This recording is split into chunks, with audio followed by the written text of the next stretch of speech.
नमस्कार, good morning, सुप्रभात, राम राम। हैं, होली के राम राम। कैसे हो? बढ़िया, एकदम मस्त कलर खेला, बढ़िया दबा के होली खेल ली। अब वापस पढ़ाई पे लग जाऊँ। क्यों कि पटवारी को पेपर माथा पर बैठो है काटो। ठीक है। सुबह सुबह रीला आ रही है सामने के।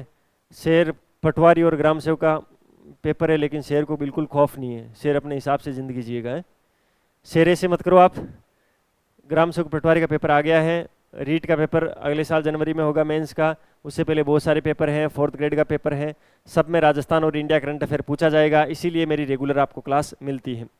12 तारीख को अपनी लास्ट क्लास हुई थी राजस्थान डेली करंट अफेयर की। उसमें मैंने आपको बताया था अच्छे से होली मनाना, अच्छे से कलर खेलना और उसके बाद में अच्छे से पढ़ाई करना। तो पहला टास्क आपने पूरा कर लिया है, अच्छे से आपने कलर खेल लिया, अच्छे से आपने होली मना ली है।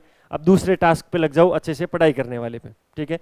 तो आज अपन इस सेशन के अंदर 13 से लेकर 17 मार्च 2025 तक राजस्थान का जो भी मोस्ट इंपोर्टेंट करंट अफेयर है उसको डिटेल एनालिसिस राजस्थान जीके और सुजस की पत्रिका के साथ कवर करेंगे।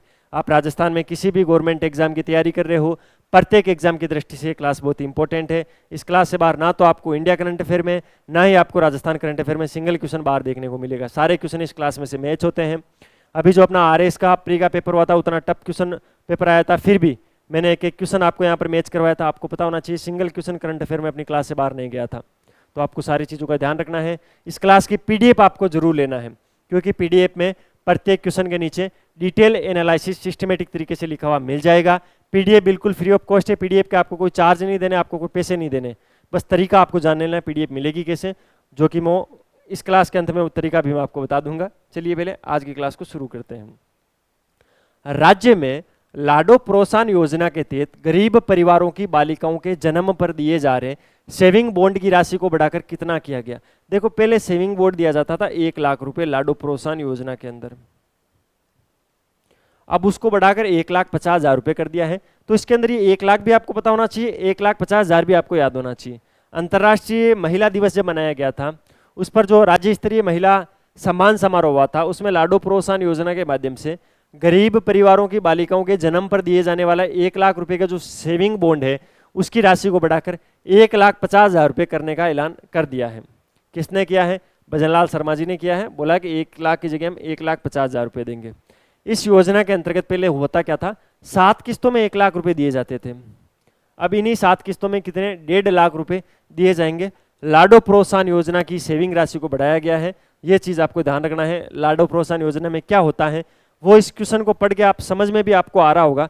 कुछ चीजें ऐसी होती है जो, देखो, एक सबसे बड़ी चीज मैं आपको बता देता हूं। सबसे बड़ा सेंस कौन सा होता है पता आपको?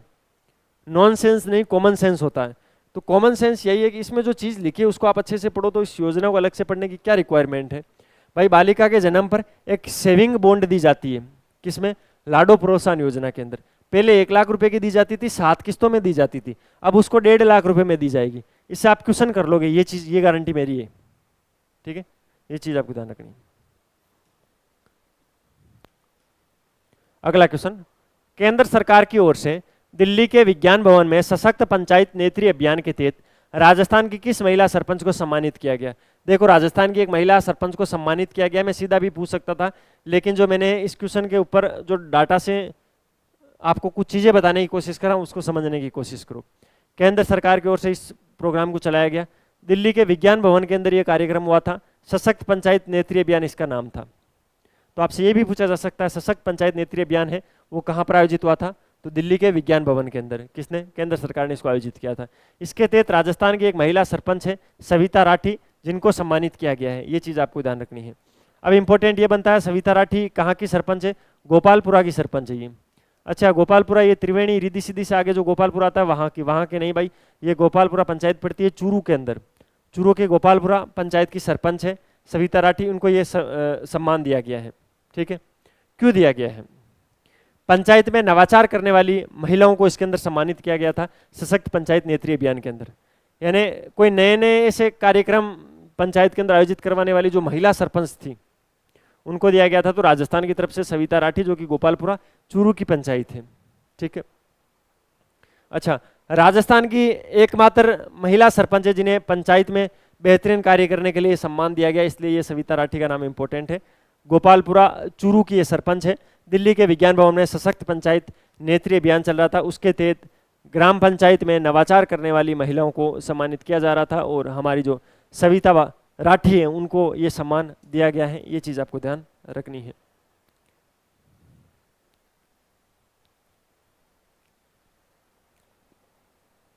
होली मनाई तो होली पे क्वेश्चन भी पढ़ा देता हूँ, चलो है। राजस्थान पर्यटन विभाग द्वारा बर्ज होली महोत्सव कब आयोजित किया गया? कौन सा बर्ज होली महोत्सव है वो आयोजित किया गया है। कब से कब तक ये चला था? 9 से 11 मार्च तक।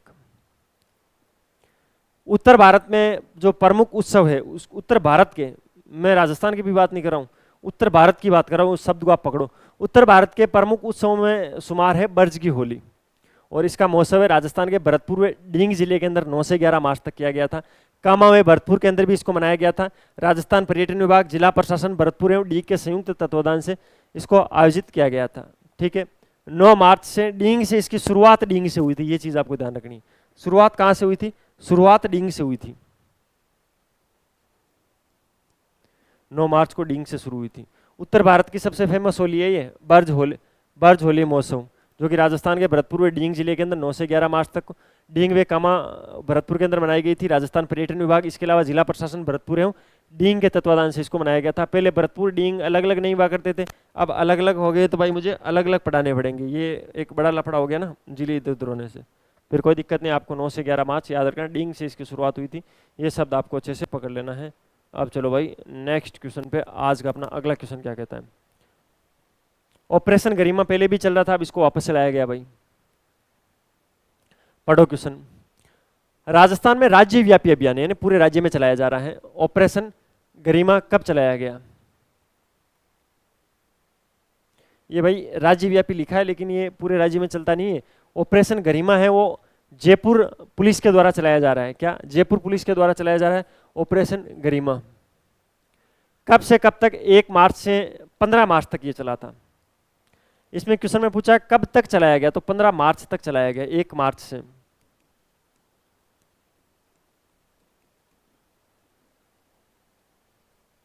एक मार्च से 15 मार्च तक चला था ऑपरेशन गरिमा। अब इसमें होता क्या है, तो इस चीज को अच्छे से आप समझो। राजस्थान में भी 1 मार्च से लेकर 15 मार्च 2025 तक अभियान चलाया गया ऑपरेशन गरिमा। इसमें महिलाओं और बालिकाओं के साथ छेड़छाड़, अश्लील हरकतें, उन सबको रोकने के लिए जयपुर पुलिस मुख्यालय ने ऑपरेशन गरिमा अभियान चलाया था। इसमें होता क्या है, मैंने इसको ज्वाइन भी किया था, इस अभियान को पुलिस के साथ ज्वाइन में, पुलिस में नहीं हूँ, मैंने ज्वाइन ऐसे किया था। ये जो अपना पत्रिका गेट है वहाँ पर इसका एक कार्यक्रम था, मैं गया था इसमें, जिसमें मतलब क्या है कि राजस्थान पुलिस की कुछ होनहार जो महिलाएं हैं वो इसके अंदर हिस्सा लेती हैं। बड़े बड़े अधिकारी थी और कांस्टेबल महिलाएं थी। वो एक पूरा मतलब उनके साथ कुछ पुरुष भी होते हैं, वो पूरा वहाँ पे बताते हैं कि भाई पीछे से आप बस में हो, पीछे से अगर कोई धक्का दे तो उसको कैसे पटकना है। बड़ी बहादुर, वो बहुत खतरनाक मतलब महिलाएं थी वो राजस्थान पुलिस की, जयपुर पुलिस की। उठा उठा के पटक रही थी आदमियों को, है पर्स छीनने की कोशिश करे तो उसको कैसा करना है, किस इशारे से क्या समझना है, वो सारी चीज़ें वहाँ पर मॉक किए गए, लोगों को बताया गया, जागरूक किया गया। वहाँ पे जो अपनी बहनें देख रही थी, ठीक है, जो माताएं बहनें देख रही थी, वो समझ रही थी कि अगर हमारे साथ हरकत होती है तो कैसे इससे निपटना है। ठीक है, ये चीज़ ध्यान रखना है। 1 मार्च से लेकर 15 मार्च तक जयपुर पुलिस के द्वारा इसको चलाया जा रहा है ऑपरेशन गरिमा, आपको ध्यान रखना है। ऑपरेशन गरिमा का उद्देश्य आपसे कई बार एग्जाम में आगे भी पूछा गया है और आगे भी पूछा जा सकता है, तो ध्यान रखना है। ये एक बड़ा अभियान है जो लगातार चलता ही रहता है। कोचिंग सेंटरों के लिए एक नई रेगुलेशन आई है, क्योंकि चलते ही कहीं छौंक लग जाती है, कभी कहीं बच्चों के साथ कुछ हो जाता है, तो बच्चों की प्रायोरिटी के लिए अच्छा काम किया सरकार ने। राजस्थान कोचिंग केंद्र कंट्रोल एंड रेगुलेशन बिल 2025 के तहत न्यूनतम कितने विद्यार्थियों वाले कोचिंग केंद्रों को कानूनी दायरे में लाया जाएगा, यानी कम से कम कितने स्टूडेंट होने चाहिए जब आप कोचिंग दायरे के अंदर आओगे, और कानूनी कोचिंग के लिए जो हमने कानूनी दायरे बनाए उसके अंदर आने के लिए कम से कम आपके पास कितने छात्र होने चाहिए, तो उसकी सीमा को बिल्कुल कम कर दिया, 200 बोल्ड फालतू किया 50। अगर आपके पास 51 छात्र भी हैं तो आप कोचिंग के जो कानूनी दायरे हैं उसके अंदर आ पाओगे। ध्यान रखना है, राजस्थान में राजस्थान कोचिंग के अंदर कंट्रोल एंड रेगुलेशन बिल 2025 लाया गया था। इसमें 50 या अधिक विद्यार्थियों वाले कोचिंग केंद्रों को कानूनी दायरे में लाया जाएगा। विद्यार्थियों की सुरक्षा के लिए अनुशासित व अनुकूलित वातावरण सुनिश्चित किया जाएगा। सभी कोचिंग जो संस्थाएं हैं उनका पंजीकरण, उनका रजिस्ट्रेशन नेसेसरी कर दिया है, आपको रजिस्ट्रेशन करवाना ही करवाना होगा, ये चीज आपको ध्यान रखना। इसके अलावा राजस्थान कोचिंग इंस्टीट्यूट अथॉरिटी का गठन होगा, जिसके अध्यक्ष कौन होंगे, उच्च शिक्षा विभाग के प्रभारी सचिव उसके अध्यक्ष होंगे, ये चीज भी आपको ध्यान रखना है। प्रत्येक जिला में जिला मजिस्ट्रेट की अध्यक्षता में जिला समिति बनाई जाएगी कोचिंगों के लिए। राज्य स्तरीय एक पोर्टल बनाया जाएगा जो 24/7 परामर्श देगा, हेल्पलाइन नंबर रहेंगे विद्यार्थियों के पास। ये सारी चीज आपको ध्यान रखनी है। इस बिल के अंदर क्या क्या किया जाएगा, तो राजस्थान कोचिंग के अंदर कंट्रोल एंड रेगुलेशन बिल 2025 के तहत न्यूनतम 50 विद्यार्थी अगर है कोचिंग के सेंटर के अंदर तो कानूनी दायरे के अंदर आएगा। इसके अंदर सुरक्षा होनी चाहिए, अनुशासन होना चाहिए, अनुकूल वातावरण सुनिश्चित होना चाहिए, सभी कोचिंगों का पंजीकरण होना चाहिए। उसके लिए राजस्थान कोचिंग इंस्टीट्यूट अथॉरिटी का गठन होगा जिसके अध्यक्ष उच्च शिक्षा विभाग के प्रभारी सचिव होंगे। प्रत्येक जिला स्तर पर जिला मजिस्ट्रेट की अध्यक्षता में जिला समिति बनाई जाएगी। राज्य स्तरीय पोर्टल बनाए जाएंगे जो 24/7 परामर्श देंगे, हेल्प करेंगे। ये चीज आपको ध्यान रखनी है, इसमें से क्वेश्चन एग्जाम में आएगा। अगले क्वेश्चन पे चलते हैं।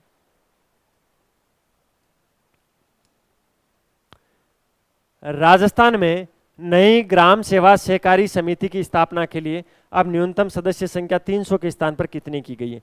पुराने डाटा याद रख लेना। पुराने डाटा क्या थे, राजस्थान में अगर कोई नई ग्राम सेवा सहकारी समिति की स्थापना करनी है तो आपके पास न्यूनतम 300 सदस्य और 3 लाख रुपए होने चाहिए। कितने, 3 लाख रुपए और 300 सदस्य होने चाहिए थे। अब इसकी सीमा को कम कर दिया गया है, इसमें 150 सदस्य और 1.5 लाख रुपए इसकी सीमा को कर दिया गया है। ये चीज आपको ध्यान रखनी है। राजस्थान सरकार ने किसानों को संबल प्रदान करने के लिए ग्राम सेवा सहकारी समितियों की जो भूमिका है उसकी दृष्टिगत करते हुए आगामी 2 वर्षों के अंदर 2500 से अधिक ग्राम पंचायत ऐसे हैं जहां पर ये समितियां बनी हुई नहीं है, तो वहां पर 2500 समितियों के अंदर ग्राम पंचायत के अंदर जो सहकारी समिति बनाने के लिए ये जो कार्यक्रम है वो लाया गया। इसमें क्या होगा, प्रदेश के अंदर बहुउद्देशीय ग्राम सेवा सहकारी समितियों की स्थापना के लिए जो मापदंड बनाए गए थे उनको शिथिलता दी गई है, उनको थोड़ा कम किया गया है। उन मापदंडों की शिथिलता दिए जाने से नवीन जीएसएस के गठन की संभावना बढ़ेगी, क्योंकि नए गठन होंगे उसकी जब आपने क्राइटेरिया याद कर दिया तो कोई दिक्कत ही नहीं है। उसके अंदर सदस्य संख्या को 300 से घटाकर 150 कर दिया गया है। जो न्यूनतम हिस्सा राशि थी 3 लाख रुपए थी, उसके स्थान पर कितनी कर दी गई है, 1.5 लाख रुपए कर दिए। ये चीज आपको ध्यान रखना है। 2500 से अधिक ग्राम पंचायत ऐसी है जहां पर भी सहकारी समितियां बनी हुई नहीं है, ग्राम सेवा सहकारी समितियां, उसके गठन के लिए ये कार्यक्रम शुरू किया गया है। क्योंकि इसके गठन के लिए पहले क्राइटेरिया था आपके पास 3 लाख रुपए और 300 लोग होने चाहिए, लेकिन 300 सदस्य होने चाहिए, लेकिन अब उसकी जगह 150 सदस्य और 1.5 लाख रुपए पर भी बनाया जा सकता है। तो ये चीज आपको ध्यान रखनी है।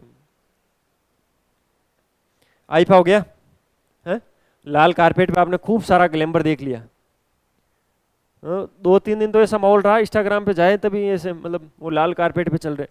भजनलाल शर्मा जी भी ऐसे खतरनाक लगे भाई साहब, मैं सोचा इनको दे देना चाहिए आईफा का अवार्ड। तो इसके अलावा उनसे पूछा गया भजनलाल शर्मा जी से आपका फेवरेट एक्टर कौन है, तो बोले मोदी जी मेरा फेवरेट एक्टर है। इतना भी मतलब एकदम जीनियन रिप्लाई नहीं देना था, कोई बात नहीं दे दिया। और दिया कुमारी जी तो खुद एक एक्ट्रेस है, ठीक है, पर्यटन मंत्री है। राजस्थान के जयपुर में 8 और 9 मार्च को आईफा अवार्ड 2025 का कौन सा संस्करण आयोजित हुआ, ये इंपॉर्टेंट है भाई। आईफा से रिलेटेड क्वेश्चन इस बार आएगा एग्जाम में, ये लिख के ले लो। भारत में ही दूसरी बार हुआ है और उसमें भी राजस्थान में हो गया आईफा है। सारे एक्टर्स आए थे, बहुत अच्छे से प्रोग्राम हुआ था। 8 और 9 मार्च को हुआ था। 25वां संस्करण था ये। 25वां संस्करण है तो मैंने आपको एक बार आगे भी बताया था, सबसे बड़ा सेंस कौन सा होता है, कॉमन सेंस होता है ना।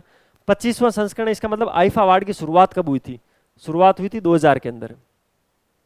ये रुपए मत समझ लेना मेरे बाप, ये रहे ये 2000 के अंदर इसकी शुरुआत हुई थी। ये 25वां संस्करण था, यानी 2025 में 25वां संस्करण हो गया। इस बार जो आईफा हुआ था उसकी थीम क्या थी, आपसे एग्जाम में पूछी जा सकती है। क्या थीम, थीम आपको याद रखनी है, silver is the new gold.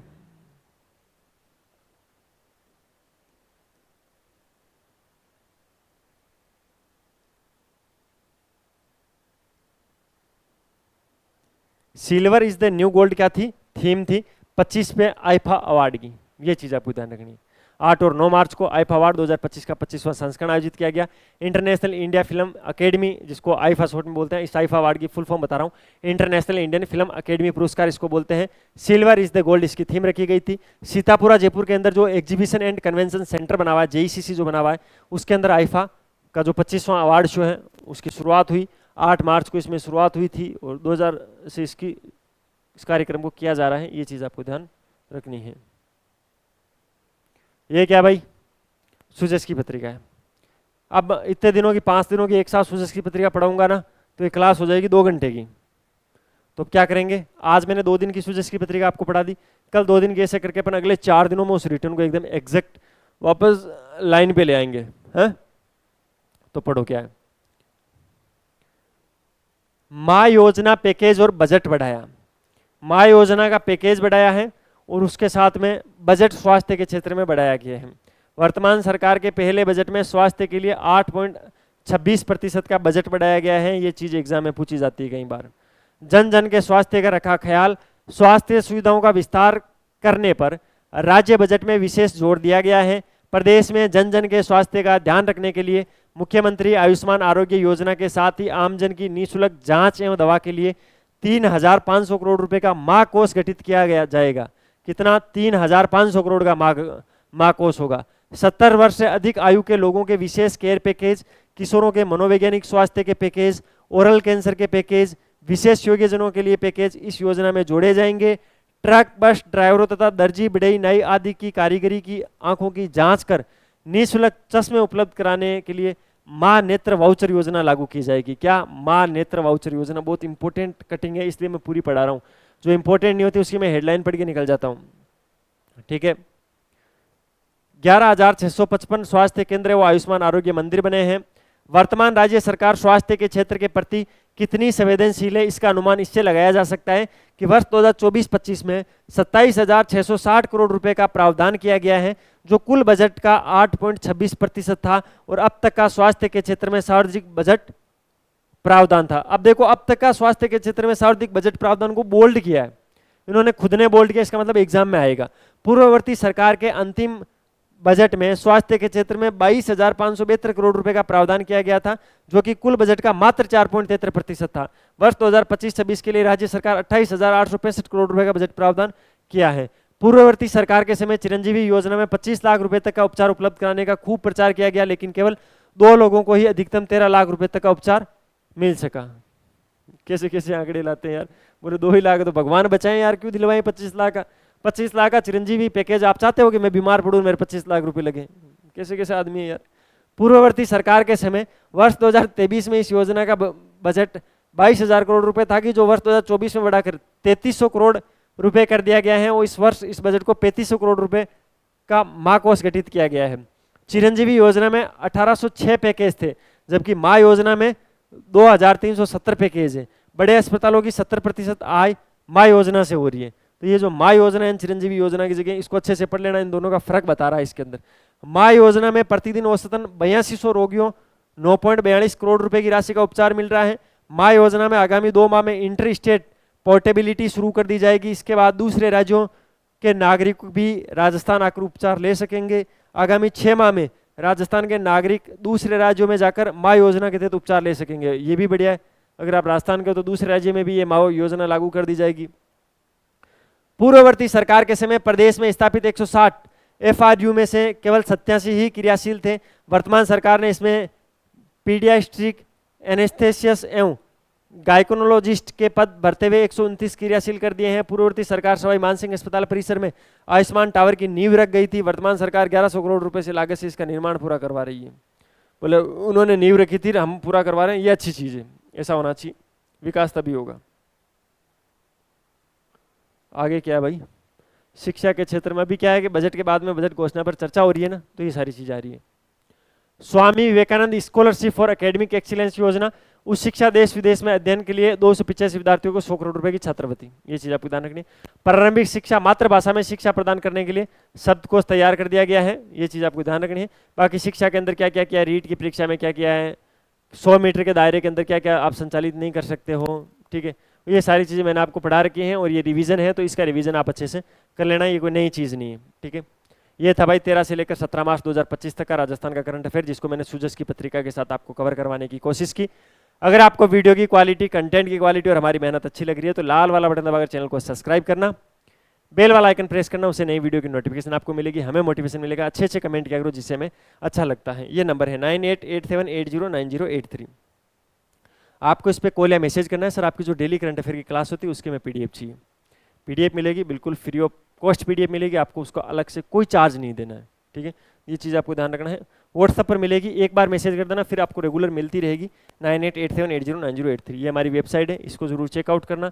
यहाँ पर राजस्थान की सभी वैकेंसीज के हैंड रिटन नोट्स हैं, जिसकी हम फ्री होम डिलीवरी करते हैं। होम डिलीवरी चार्ज इसमें नहीं लगेगा, जो भी सर्विस कॉस्ट है वो नहीं लगेगा, बाकी जो प्रोडक्ट कॉस्ट है वो उसके अंदर लगेगा।